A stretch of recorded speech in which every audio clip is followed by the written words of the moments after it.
Hello, beautiful souls. On today's episode, we are talking about internal safety and how to create it and what it looks like.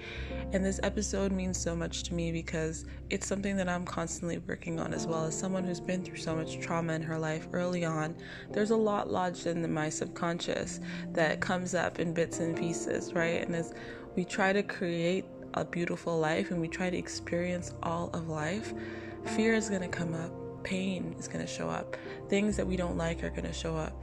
So how do we navigate that? How do we move through that and not limit ourselves in the lives that we're able to have and experience? So if this is something that you're interested in knowing more about, then definitely listen on in the episode.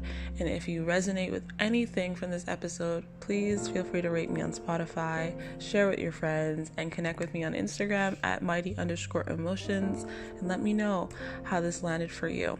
With that, let's get into the episode.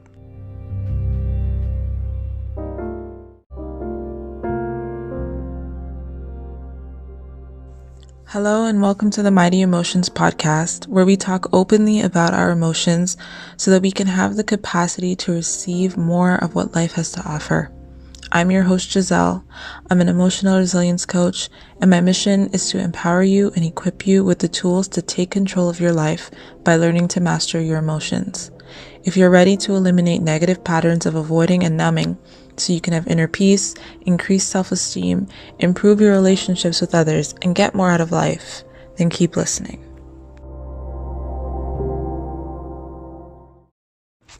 Hi, and welcome back to another episode of the Mighty Emotions podcast. I am joining you early morning. I wake up really early thanks to my cat. And it's a great time to reflect and think. So if it's not something that you do, maybe you want to, and that's the only time you can have to yourself because you have a busy life, then maybe think about going to bed early, waking up early, and spending that quiet time listening to the birds, people going to work. Anyway, today's episode, I want to talk about something that I'm constantly moving through. And I don't want you to think that as a coach that I don't have any work to do on myself, that I've arrived, because that's not how this works. All this is me continuing to work alongside you and sharing what I've learned so that it doesn't take you as long to get to a place where you feel really fulfilled and happy in your life. And it's ongoing, right? Happiness can't be the only thing we experience. Life is literally just a series of experiences we want to have and experiences we don't want to have. That's just life in a nutshell. So learning how to go through, learning how to feel all of it so that we can really fully experience all of it, even if it's not great. Because we have to, because the alternative is not really feeling any of it. And I've talked about this in previous episodes.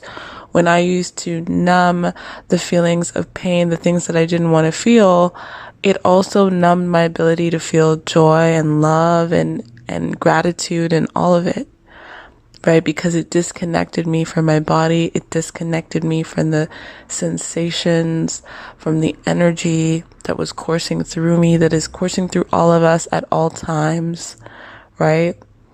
And it takes practice. It takes practice to connect to ourselves.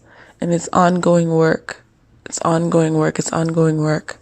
It's never going to really end until we're no longer living. But we get to have these really rich, amazing experiences while we are living, hopefully. And one thing that I'm still working through, like I said, is vulnerability and fear of vulnerability. Because, if you haven't heard my story, which I've shared on numerous podcasts, you can find the link by going to my milkshake link, my link tree. I've listed all the interviews that I've done there where I've shared my story, and I have a pretty painful childhood, a pretty painful backstory. There was a lot there that has been lodged in my subconscious and unconscious that I haven't always wanted to look at, but it keeps coming up as my life becomes more and more mine, right? Because as children, we don't have as much agency as we do as adults. But as adults, we gain more awareness so that we can create and co-create our life. We're not at the mercy of others as much. We have more agency. So stuff comes up for me, and a lot of times it is to do with feelings of safety. And there's still a lot in my subconscious around safety. And this obsession with safety has become a thing in the past couple of years, and all it is fear, right? This obsession with external safety is an indication that we haven't created internal safety, and that fear is showing up for us. And fear is the emotion that asks us to take our power back, to remember the power that we have, the agency that we have. That's what fear is. That's the message that fear carries for us, right? Because it's usually when we're feeling powerless and we're feeling like all these things outside of our control have more power over us, that fear is present. And creating internal safety is ongoing work. And the way that we create that internal safety is by taking our power back, is by focusing on the things that are within our control. Now, sometimes we do this in a maladaptive way, and we try to control things outside of ourselves, thinking that that is what is in our control. I can prevent this from happening. I can prevent you from behaving this way so that I'll feel okay. It's very codependent, right? Codependent is needing everything else to be a certain way, a particular way, to be in control in order for us to feel okay. When I'm talking about being in control, I'm talking about the control we have to feel our emotions fully, to let that energy move through our body, to take responsibility for our emotional experiences. Because they're ours. They're not for anyone else. That fear isn't saying, make sure everything around you is a certain way so that you feel safe. That fear is saying the safety comes from within you. Remember your power, right? And internal safety looks like daring to risk disappointment or daring to risk rejection, taking action anyway, right? Even though there is a possibility of pain on the other side of that action. It's about feeling as though I can overcome any pain that may result in this action. But also when the pain doesn't result, because it often doesn't, we can fully feel the joy and the gratitude and the safety of that by knowing that life is both and, that we can have a negative experience, but on the flip side, we can also have positive experiences. It's not either or. Both options are possibilities. And so for me, what helps me with creating an internal safety is remembering that this thing that I'm afraid of, this thing that happened to me, this thing that I don't want to happen again, if that's possible, it's evidence that the alternative is also possible. It's evidence that I can have experiences that are safe, that are beautiful, that have different outcomes than the ones of the past. And like I said, it's ongoing work because it really requires us to notice and honor and surrender to that fear and surrender to that discomfort, which we don't like to do. We don't like to do. But if we don't, it stays stuck in our bodies. It stays stagnant. We end up bloated. It stays in our pain, in our joints. That energy needs to flow. It needs to be released. It needs to be free to flow. It needs to be okay to be afraid of being vulnerable. We need to be okay with being afraid of pain, with being afraid of disappointment. We need to make that okay because that's part of being human. That's part of the experience. And we need to also open up to the possibility that maybe this will be beautiful. Maybe this won't be painful like we thought, like it was before. are we going to co-create a different future? And we don't control the outcome. We don't, but we control what we are available for. We control what our values are, what is important to us. We control whether or not we allow these emotions to flow or whether we block them, right? It doesn't make us safer to try to control and manipulate everything outside of us, because we know deep in our subconscious that we don't have any control of anything outside of us. So the only way that we can truly be safe is if we are internally safe. If we have the knowledge within ourselves, the belief in ourselves, that we'll be okay, that it is okay, that whatever the outcome is, will be okay. That life is going to bring us all these different experiences, and our job is to let those experiences be what they are going to be. And sometimes, like I said, there are going to be experiences that we don't want. And that's information. That's information. Recently, I had a friend pass away unexpectedly, and it rocked me with grief. And they passed away in a car crash, and there's been a lot of deaths from car crashes. And I noticed the instinct in me to not want to drive, to not want to be driving, to be afraid. And the reality is that comes from this idea that obviously, if these car crashes are happening, then it must not be safe to drive. That this is the way our brain works to interpret things, right? But why am I going to allow a singular event or even multiple events to be the way I perceive life, or to be the only way that I perceive life? Why would I do that? Why would I limit myself in that way? I was talking to a friend who was afraid of what the summer would look like in her job. She was, it's going to be awful. It's going to be this, it's going to be that, because the previous summer had been awful. And so that fear comes up, right? That lack of internal safety, that fear, that wanting to control, that, maybe I should do this. Maybe I should quit. Maybe I should look for another job. And I said, well, maybe you should allow space for it to be different. Maybe you should allow space for possibility.